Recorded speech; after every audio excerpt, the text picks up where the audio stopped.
ሻሎም ሻሎም የጌታ ጸጋና ሰላም ይብዛላችሁ። እስቲ ዛሬ ደግሞ ጥቂት ደቂቃ አንድን ሐሳብ ሼር ላድርጋችሁ።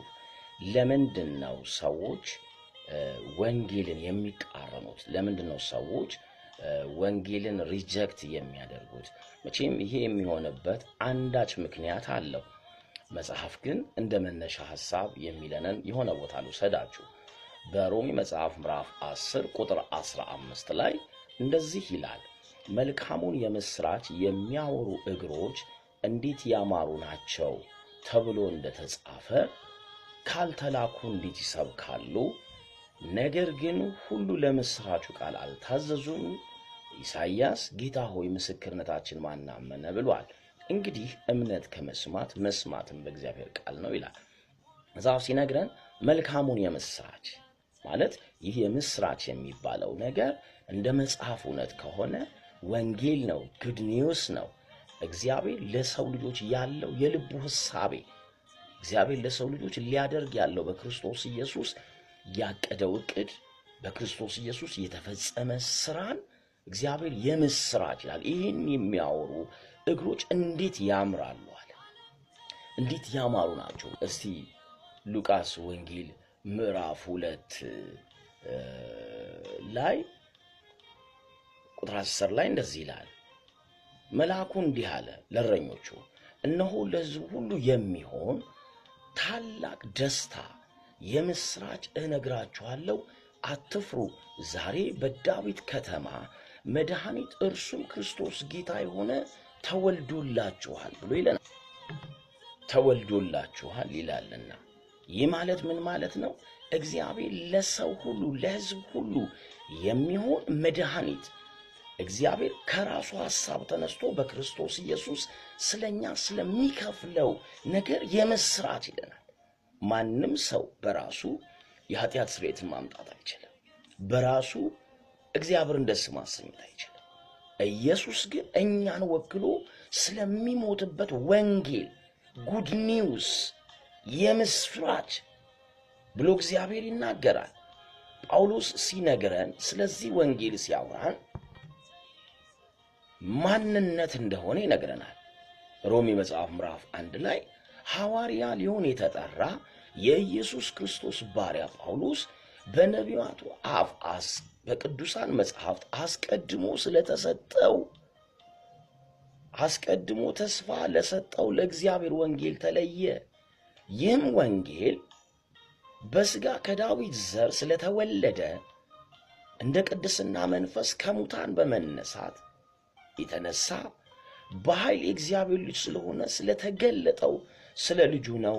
እርሱም ጌታችን ኢየሱስ ክርስቶስ ነው ብሎ ይነግረናል። እግዚአብሔር እንግዲህ የምስራች ብሎ የሚለን በክርስቶስ ኢየሱስ ላንተና ለኔ ስለሚከፈል ወይም ስለተከፈለ ዋጋ ነው።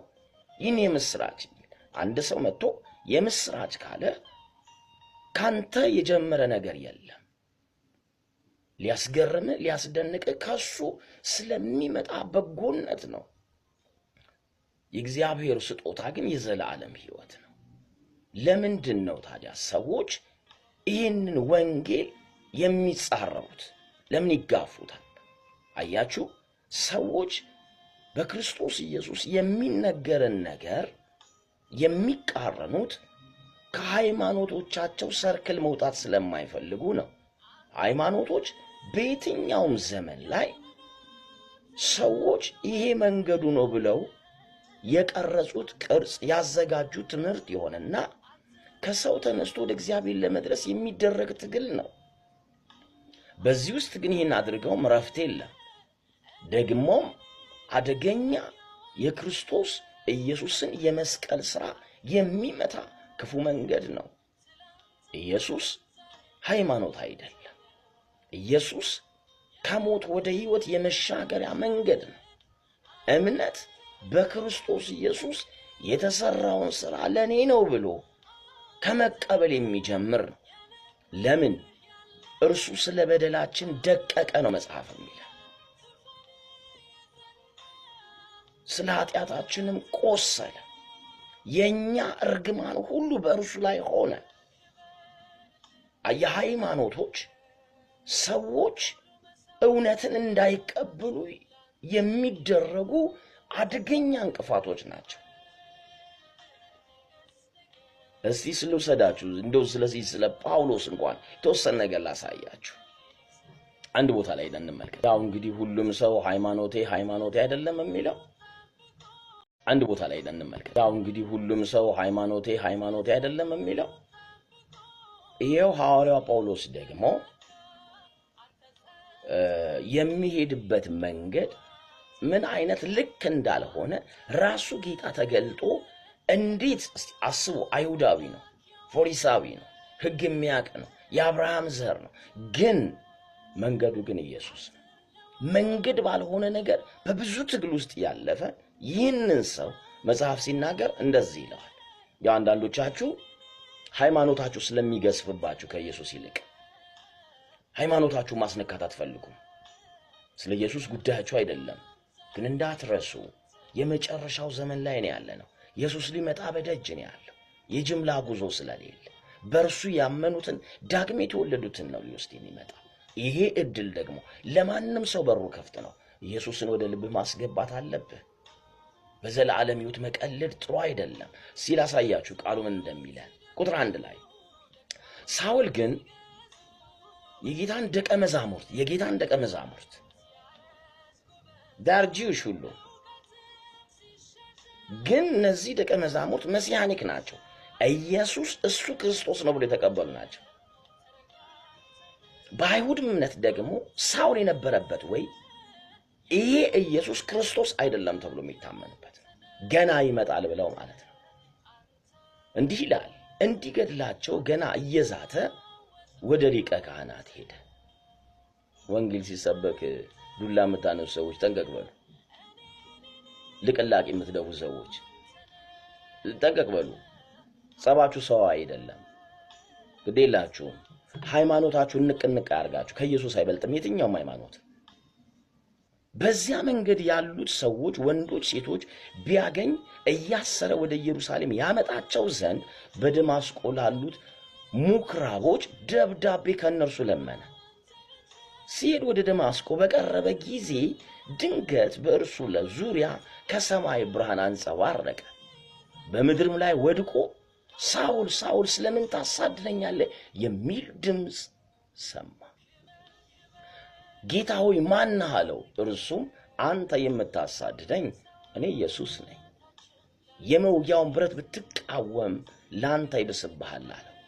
እየተንቀጠቀጠ እየተደነቀ ጌታ ሆይ ምን አደርግ ዘንድ ትወዳለህ አለው። ጌታም ተነስተህ ወደ ከተማ ግባ፣ ታደርግ ዘንድ የሚያስፈልጉን ይነግሩሃል አለው። ከእርሱም ጋር በመንገድ የሄዱ ሰዎች ድምፁን እየሰሙ ማንን ግን ሳያዩ እንደ ዲዳዎች ቆሙ። ሳውል ከምድር ተነሳ፣ ዓይኖቹን በከፈተ ጊዜ ምንም አላየም። እጁን ይዘው እየመሩ ወደ ደማስቆ አስገቡት። ሳያይ 3 ቀን ኖረ፣ አልበላም አልጠጣም። በደማስቆ ሐናንያ የሚሉት አንድ ደቀ መዝሙር ነበር፣ የጌታ ደቀ መዝሙር።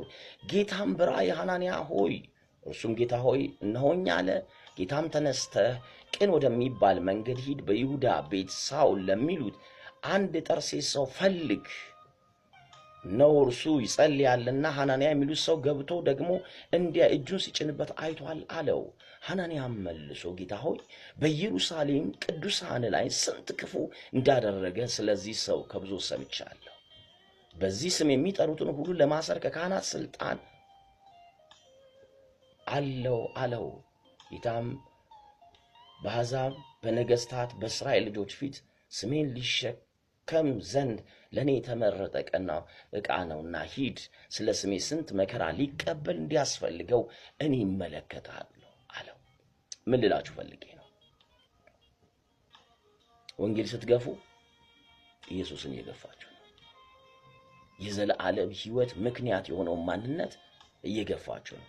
እኔ የዚህ የሳውል ወይም የሐዋርያው ጳውሎስ መንገዶቹ በጣም ይገርሙኛል። ለሃይማኖቱ ቀናይ በቃ የመሰለውን የሚያደርግ ግን ጌታ ፊት ለፊት ያገኘው እጅ ወደ ላይ ያሰኘው ከአይሁድ እምነት የበለጠ ሃይማኖት በዓለም ላይ የለም። እግዚአብሔር መንገድ ብሎ ያባል። እስቲ ስለዚህ ሰውዬ ትንሽ እንመልከት። አንድ ስፍራ ደግሞ ይዣችሁ እልፍ ልበል።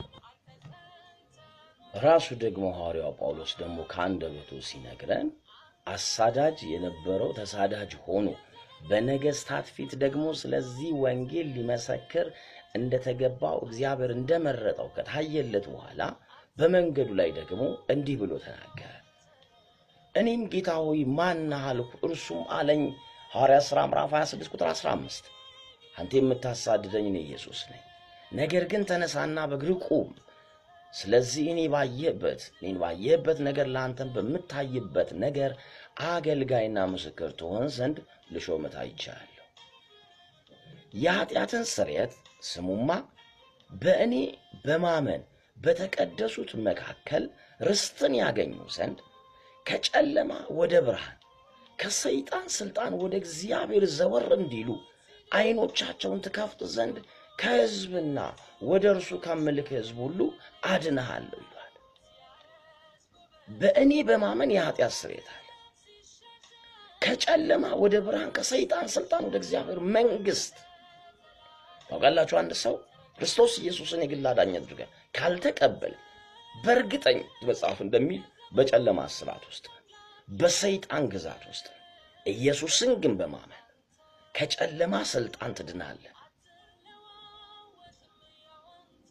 ከሰይጣንም ስልጣን ከጨለማም ወደ ብርሃን ዘወር የምትልበት ማንነት ነው። ኢየሱስ ሊመጣ በደጅ ነው ያለው። ይህን ደግሜ የምለው ስለ ሃይማኖታችሁ ብላችሁ ኢየሱስን ሪጀክት የምታደርጉ ወንጌል የምትገፉ ሰዎች ምን ማምለጫ አላችሁ? የሞተልን አንድ ነው። የታረደልን በግ ሊቀ ካህናችን ዕዳችን የከፈለ በደሙ ከአብ ጋር ያስታረቀን ከዚህ ውጭ የለም። ለዘላለም ሕይወት ቀጠሮ አይሰጥም። አሁንም ከዚህ ሰው ሐሳብ የመጨረሻ ልበላችሁና ልውጣ። ኢየሱስ ጌታ ነው። ፊልጵስዩስ መጽሐፍ ምዕራፍ 3 ቁጥር 1 ላይ ይሄው ጳውሎስ ደግሞ ሲነግረን ወንድሞችን በሚመክርበት ምክር እንግዲህ የተነሳበትን ቦታ እንዳትረሱ እንደዚህ አላቸው። በቀረውስ ወንድሞች ሆይ በጌታ ደስ ይበላችሁ። ስለ አንድ ነገር መልሼ ልጽፍላችሁ እኔ አይታክተኝም፣ ለእናንተ ግን ደህና ይሆናል እያለ ይመክራቸዋል። ከውሾች ተጠበቁ።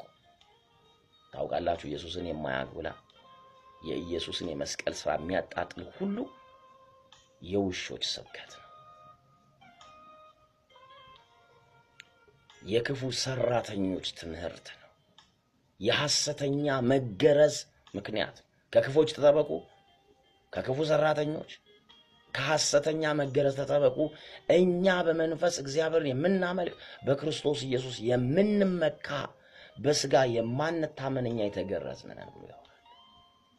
እኔ ግን በስጋ ደግሞ የምታመንበት አለኝ። እንግዲህ የሃይማኖት ትምክህት የያዛቸው ስሙ። ሌላ ሰው ማንም ቢሆን በስጋ የሚታመንበት እንዳለ ቢመስለው እኔ በልጠዋለሁ። በስምንተኛ ቀን የተገረዝኩ ትውልድ ከቢንያም ወገን ዕብራዊ ነኝ። ስለ ሕግ ብትጠይቁኝ ፈሪሳዊ ነበርኩ። ስለ ቅንዓት ብትጠይቁኝ ቤተ ክርስቲያንን አሳዳጅ ነበርኩኝ። የዳኑ ሰዎችን እያለ ይሄ በየቦታው ያቆምከውን ድንጋይ አይደለም። በሕግ ስለሚገኝ ጽድቅ ብትጠይቁኝ ያለ ነቀፋ ነበርኩ። ነገር ግን ለእኔ ረብ የነበረው ስለ ክርስቶስ እንደ ጉዳት ቆጥሬዋለሁ።